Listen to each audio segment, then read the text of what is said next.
Assalamu alaikum students, it's me Miss Sania, your Pakistan studies teacher, and today we are back with another lesson. As you all know that we have completed ideological basis of Pakistan, we have also completed War of Independence.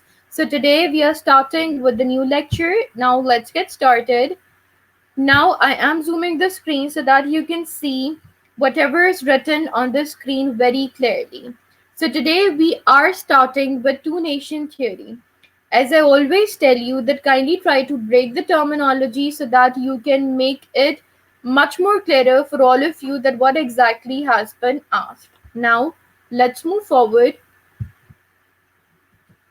Two nation theory. Before starting, I have few guidelines which you should go through. I am reading each and every guideline one by one to make it clear that how you have to operate KP, which you already know, but these guidelines will make it much more clearer to you that what you have to do next. Number one, watch the video till the end to clear all your concepts. Number two, write watched in the comment section on KP. It will automatically mark your attendance. Number three, take increasing responsibility for regularly completing and returning homework assignments. Number four, write down all the important points of the lecture in your Pakistan Studies copy. Number five, attempt all the MCQs and copy them in your notebook. It will help you in your papers. Number six, write down questions and then answer them in your notebook. Number seven, accurately record all your homework assignments. Number eight, clearly label work with the title page and date. Number nine, fill your index. Number 10, neatness of the assignment is mandatory. Number 11, clarify any doubts about an assignment on KP when it is due and how it should be completed. Number 12, organize yourself with the appropriate material needed to fully complete the homework assignment. Number 13, learn to budget time, especially towards the completion of long term assignments. Number 14, return all work to the teacher by the date requested. Once again, I repeat this point that whatever doubts you people are having, you have to clarify before the ending of the time. If you will ask me at the end, for example, if I've posted that you have to submit your work on 11 o'clock and then you're asking questions after 11 o'clock, then definitely you will lose your marks. Next point, post your work on KP in the comments section. And then the last one, questions are attached at the end of the lecture. So you have to follow all these guidelines and you have to wait to end this lecture when you will listen to the lecture till the end, then finally you will came to know about what questions I have asked. Now let's move forward. All right, when I talk about two nation theory, the definition is somewhere on the right side. Let's go through the definition. Two nation theory is something which you have already familiar in the previous classes, but now we will do two nation theory in a very modification form. The two nation theory means the cultural, political, religious, economic, and social dissimilarities between the two major communities, Hindus and Muslims of the subcontinent. When I talk about two nation theory, then it means that I am not only talking about two different set, one is Hindu and one is Muslims, the other one is Muslims, but I'm actually talking about that what things are making them separate from each other. The first are cultural values. Obviously Muslims have different cultural values, and Hindus have different cultures which they follow. For example, Muslim follows Eid al Azha, Eid al Fitr, but when I talk about Hindus, then they have different religions, different cultures. They have one religion, but they have different cultures such as Diwali, Holi. So these all are the cultural practices over there. Now, when I talk about political rights, then it means that you need a government, you need people of your own community. They can take a stand for you. They can speak for your rights. That means political values.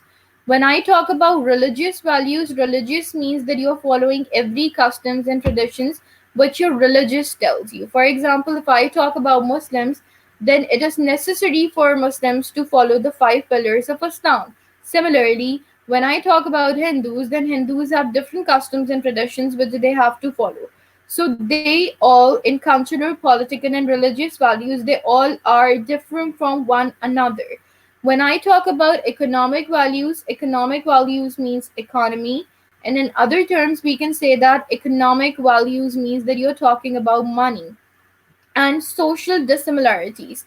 When I talk about social, it means social interaction which you are having with other people. So that is known as social dissimilarities between the two major communities. Now, all of these points make it different from one another, which you can see. Now, the second point, Hindus and Muslims are two separate nations and they could not live together as a single nation. All of these points make them different from one another. This is the main reason that they demanded for a separate nation and they cannot live together as a united nation with one another. Now, moving forward, now two nation theory. When we talk about the previous which we have studied is the definition of two nation theory. Now, in this slide, we are studying about the importance of two nation theory. When I talk about importance, this theory became the basis of the creation of Muslim state Pakistan in the subcontinent.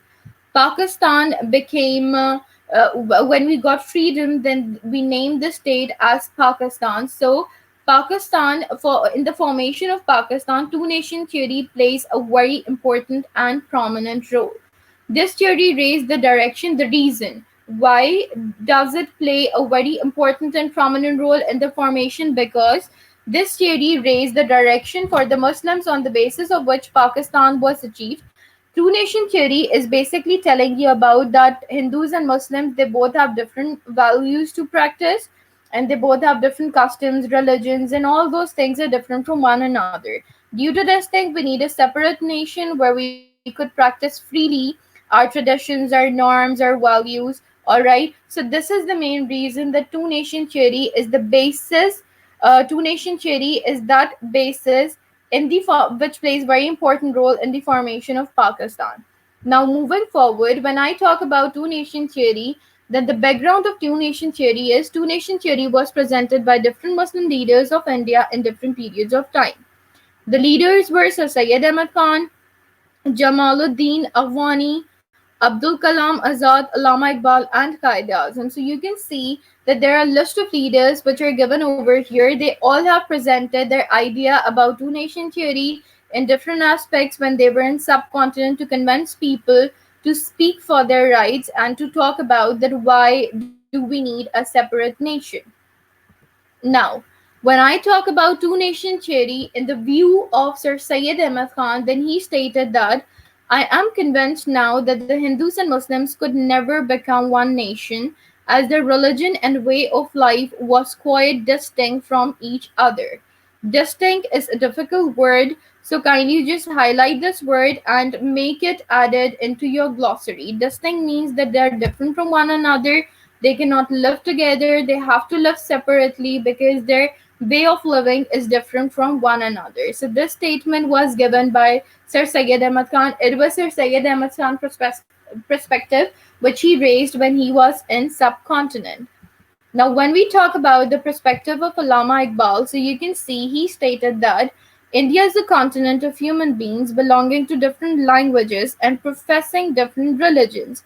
When we talk about India, then India is actually that nation in which you cannot say that there is only one language or the people living over there they're practicing the same thing. No, they are having different people speaking different languages, following different customs and traditions, and following different religions as well. I therefore demand the formation of a consolidated Muslim state in the best interest of the Muslims of the India and Islam. Consolidation means that you're asking for the rights, and consolidation also means that you are basically asking for another homeland where they could practice freely their rights and religion. All right, formation of a consolidated Muslim state. Consolidated Muslim state means that you are asking for that state in which Muslims can live and Muslims can practice. All right. Now let's move forward about the view of Qaeda Azam about two nation theory. Muslims are not a majority; they are one nation. You can't say that Muslim is a majority community, but yes, you can say that Muslim itself, when they unite together, then they are one nation by every definition of the word nation. When Qaeda Azam say nation, then it means that Qaeda Azam is talking about all the Muslims of the world. By all canons of international law, we are a nation. This statement was very famous statement of Qaeda Azam, which he has spoken about a two nation in regards of two nation theory, and you can clearly see that Qaeda Azam is much more emphasizing on this thing, and he's highlighting again and again that we Muslims belong to a different nation. We all belong to that nation where we could practice everything freely. All right, so the assignment for today is that you have to attempt three questions in your notebook and then you have to take a picture and post it on KP. Question number one: who introduced two nation theory and why? Question number two: do you think that two nation theory plays an important role in the formation of Pakistan?